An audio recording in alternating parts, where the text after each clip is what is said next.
क्या आप जानते हैं कि जिस पतंग को आप खुशी से हवा में उड़ाते हैं, उसकी डोर का सिरा तारीख के एक ऐसे तारीख बाप से जा मिलता है जिसे 300 सालों से बड़ी होशियारी से छुपाया गया है। हम इसे बसंत कहते हैं, हम इसे सकाफत कहते हैं, लेकिन तारीख की पुरानी किताबें कुछ और ही कहानी सुना रही हैं। क्या ये वाकई बहार का जश्न है या फिर एक ऐसे शख्स का मातम जिसने तारीख में मजहबी नफरत की बुनियाद रखी थी? आज हम जज्बात की नहीं, सबूतों की बात करेंगे। आज हम तारीख के उस बंद दरवाजे को खोलेंगे और आपके सामने वो हकाइक रखेंगे जो शायद आपसे हमेशा छुपाए गए। हमारी कहानी का आगाज आज के लाहौर से नहीं बल्कि 1734 ईस्वी यानी 1734 एडी के सियालकोट से होता है।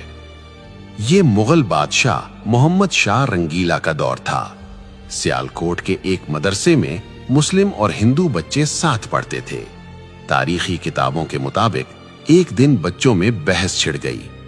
मुस्लिम बच्चों ने अपनी रवायात की बात की तो जवाब में एक हिंदू तालिबे इल्म हकीकत राय ने कुछ ऐसे अल्फाज कहे जो इंतहाई गुस्ताखाना थे।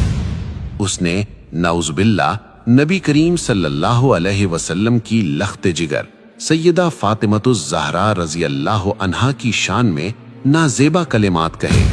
ये बात पूरे शहर में आग की तरह फैल गई। ये वाकया कोई अफसाना नहीं है, इसके सबूत तारीख की मुस्तनद किताबों में मौजूद है। लाला सोहन लाल सूरी जो सिख दौर के सरकारी मौर्रिख थे, उन्होंने अपनी किताब उम्दतुत तवारीख की जिल्द अव्वल में इस वाक़े को तफसील से लिखा है। इसी तरह मशहूर मुसन्निफ गणेश दास वडेरा ने अपनी किताब चार बाग़े पंजाब में इस गुस्ताखी का जिक्र किया है। मामला हाकिम लाहौर ज़करिया खान के पास गया। हजारों का मजमा अदालत के बाहर मौजूद था। शहर के काजी ने फतवा दिया कि इस जुर्म की माफी सिर्फ एक सूरत में हो सकती है कि हकीकत राय इस्लाम कबूल कर ले, लेकिन उसने इनकार कर दिया। कानून के मुताबिक उसे सजाए मौत सुनाई गई और तारीख बताती है कि जिस दिन हकीकत राय को सजा दी गई वो बसंत पंचमी का दिन था। अब यहाँ ये जानना जरूरी है कि बसंत पंचमी असल में है क्या। हिंदू तकवीम के मुताबिक ये बहार की आमद का पहला दिन होता है। बसंत का मतलब है बहार और पंचमी का मतलब है पांचवा दिन। ये दिन इल्म और फन की देवी सरस्वती की पूजा से मंसूब है। इस दिन हर तरफ जर्द रंग नजर आता है। लोग जर्द कपड़े पहनते हैं और पीले पकवान बनाते हैं, क्योंकि जर्द रंग सरसों के खिलते हुए फूलों और जिंदगी की अलामत समझा जाता है। लेकिन सन 1741 की इस बसंत ने एक नया रुख इख्तियार कर लिया। जिस दिन पूरा शहर बहार के रंगों में रंगा था, हिंदू बिरादरी ने हकीकत राय की मौत की वजह से इस दिन को यौम सोग मना लिया।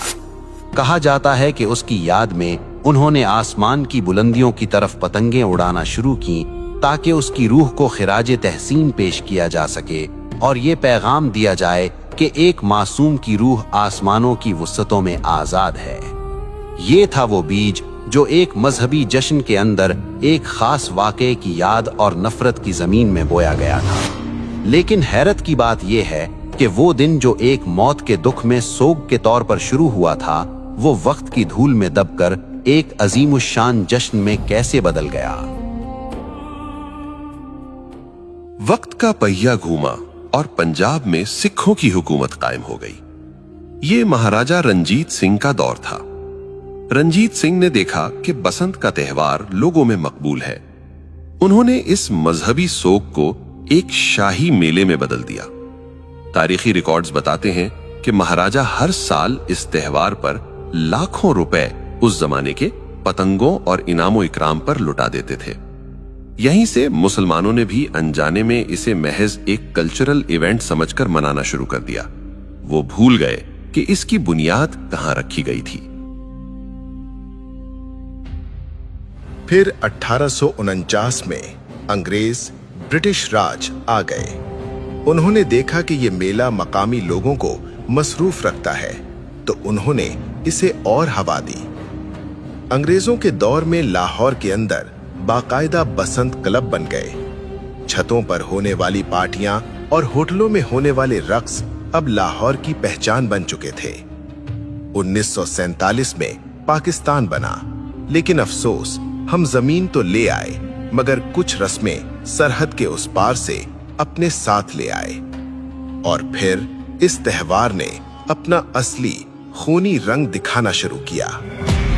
आजकल एक दलील दी जाती है कि जी हम केमिकल डोर इस्तेमाल नहीं करते, हम तो सादा धागा इस्तेमाल करते हैं।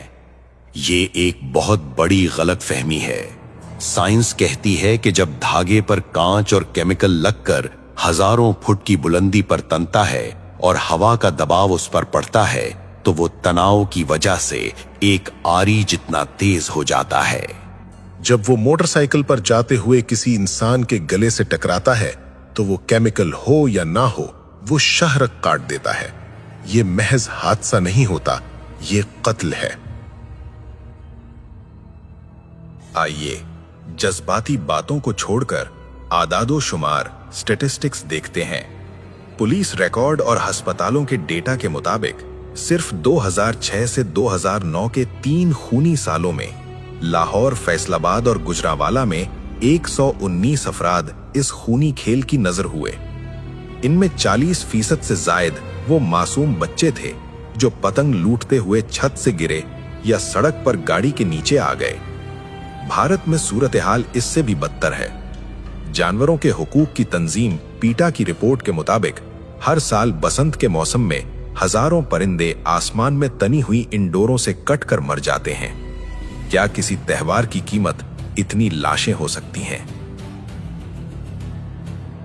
सिर्फ इंसानी जाने नहीं, ये शौक मुल्क की मईशत को भी अरबों का नुकसान पहुंचाता है। वापडा की सरकारी रिपोर्ट्स के मुताबिक धाती डोर गिरने से ट्रांसफार्मर्स ट्रिप कर जाते हैं और तारें शॉर्ट सर्किट हो जाती हैं। माजी में एक एक रात में लाहौर जैसे शहर को कई कई घंटे अंधेरे में डूबा रहना पड़ा। करोड़ों रुपए की बिजली जाया होती है और ये बोझ आखिरकार आवाम की जेब पर ही पड़ता है। क्या हम चंद घंटों की तफरीह के लिए अपनी ही अमलाक को आग लगा रहे हैं? फिर बात सिर्फ पतंग की नहीं रहती। बसंत की रात, हवाई फायरिंग और बेहयाई का जो बाजार गर्म होता है, क्या वो हमारी सकाफत है? एक तरफ दुनिया भर के मुसलमान गजा और फलस्तीन के बच्चों के लिए रो रहे हैं और दूसरी तरफ हम अपनी ही गलियों में अपनी ही खुशी के लिए अपने ही लोगों का खून बहा रहे हैं। क्या ये बेहिसी की इंतहा नहीं है? सवाल ये है कि अगर बसंत नहीं तो फिर क्या? हमारे पास ईदैन की खुशियां हैं, हमारे पास खेलों के मैदान हैं, PSL है, क्रिकेट है, सियाहत है। हम वो कौम हैं जिसने दुनिया को तहजीब सिखाई। हमें अपनी खुशी मनाने के लिए किसी ऐसे त्योहार की जरूरत नहीं जिसकी बुनियाद में नफरत हो और जिसके अंजाम में मौत हो। आज फैसला आपके हाथ में है। जब आप बाजार से डोर खरीदें तो एक बार सोच लीजिएगा, कहीं आपके पैसे किसी मां की गोद उजाड़ने के काम तो नहीं आ रहे। ये पतंग की डोर नहीं कट रही, ये हमारी अकदार कट रही हैं। तारीख गवाह है कि जो कौमें अपनी बुनियाद भूल जाती हैं, वक्त उन्हें मिटा देता है।